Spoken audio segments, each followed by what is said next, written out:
Welcome to Kapi'olani Community College. My name is Colette Higgins and I'm an assistant professor of history, and I'm also a proud graduate of KCC. Kapi'olani Community College was originally located at Pensacola Avenue and Kapi'olani Boulevard, right behind McKinley High School. And if you think about all the other UH campuses, they're all named after a geographical area or a place. So obviously our name originally came from the fact that we were located on Kapi'olani Boulevard. When we moved up here to our present location in the 1980s, we moved up here to Diamond Head, there was some concern whether we should take the name with us. And the realization came that Kapi'olani Boulevard was actually named after a person. So yes, we can take the name. And now we need to sort of live up to the name and realize who Kapi'olani actually was.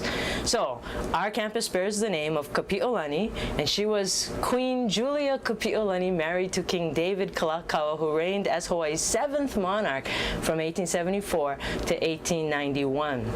Before I can go any further about Kapi'olani, I need to let you know that there's a proper way to pronounce her name. Her name is pronounced Kapi'olani, so there's a break between the I and the O. And when you say it correctly, Kapi'olani, it means the arch of heaven. Most people think of a rainbow when they think of the arch of heaven, but it's more than that. P.O. is the highest part of the heaven. So it's a beautiful name. P.O. is often used to refer to high-ranking chiefs, or ali'i, and of which Kapi'olani was a very high-ranking chiefess. So when we say the name correctly, the Hawaiians believe we're drawing on the power of the queen. So we need to say her name correctly, Kapi'olani. Please do not say Kapi'olani, because to pio something means to extinguish, as in a flame. So you don't want to extinguish the heavens. Queen Julia Kapi'olani was born on December 31st, 1834, and she's descended from a very famous family from the island of Kauai. Her grandfather was the famous Kaumuali'i, who negotiated peace with Kamehameha the Great in 1810. So Kauai is quite famous for the fact that they never were conquered by Kamehameha the Great. She's also famous because she was married to, Queen Kapi'olani is famous because she was married to King David Kalakaua. Now, she got married to him back in 1863. He didn't become king until 1874. And what he's famous for is that he actually went on a world tour in 1881. And around that time, he also built Iolani Palace. So when you think about KCC and what we do that's very similar to what Kalakaua might have been interested in, we actually have culinary arts here at KCC, and we have international education.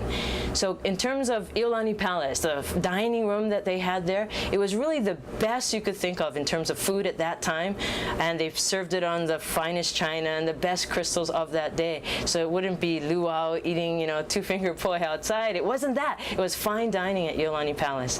The other thing about Kalakaua is he went on a world tour in 1881. He traveled the world. He circumnavigated the globe, the first ruling monarch to ever do that. When he went to Japan, they greeted him with all kinds of pomp and circumstance because he was the first monarch from a Western Christian nation to visit Japan. He also established a study abroad program. He sent 18 Hawaiian students to study in 6 countries over 7 years in places like the United States, Great Britain, Italy, and Japan. So when you think about KCC, we have a strong international education program, which is unusual for a community college. And when you think about that, plus our culinary arts program, I think Kalakaua would be pleased. While Kapi'olani's husband, Kalakaua, was famous for his fine palace and his grand world tour, Kapi'olani herself was actually more interested in helping people who were least fortunate. She herself had a stillborn child, so she was very concerned with the health of mothers and the survival of babies. So she raised the monies necessary to establish a hospital known as Kapi'olani Maternity Home, which is now currently Kapi'olani Women's and Children's Center. So if you think about it, KCC is the only community college that has the health sciences program. I think Kapi'olani would find that to be quite a good thing. The other thing about Kapi'olani is she went to Molokai in a time when they had the leper colony there. She visited the people of Kalaupapa, listened to their concerns, then came back to Oahu, raised the monies to establish a home for girls. This was a place where the girls could stay when their parents are being sent to the Kalaupapa leper colony. We have a strong service learning program here at KCC, and I think she would be proud of the fact that our students are going out into the community serving others.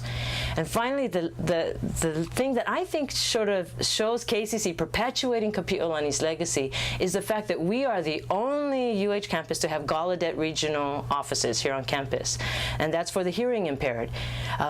Kapi'olani herself, when she was queen, had gone on a trip to England in 1887 to help Queen Victoria celebrate her Golden Jubilee. Along the way, she stopped off in Washington, D.C. While there, she visited Gallaudet University, and after touring the facilities, she turned to her interpreter and she said, "I wish something like this could be established in Hawaii for all such afflicted people." I believe that Gallaudet, service learning, health sciences, international education with our study abroad component, and culinary arts are all examples of Kapi'olani's legacy. While she may not have envisioned a college bearing her name, I think she would be proud with what we have done here at Kapi'olani Community College. She also had a motto, Kulia Ikanu'u. It means strive for the highest, and you will find at Kapi'olani Community College we have a culture of excellence, and you will be expected to do your best.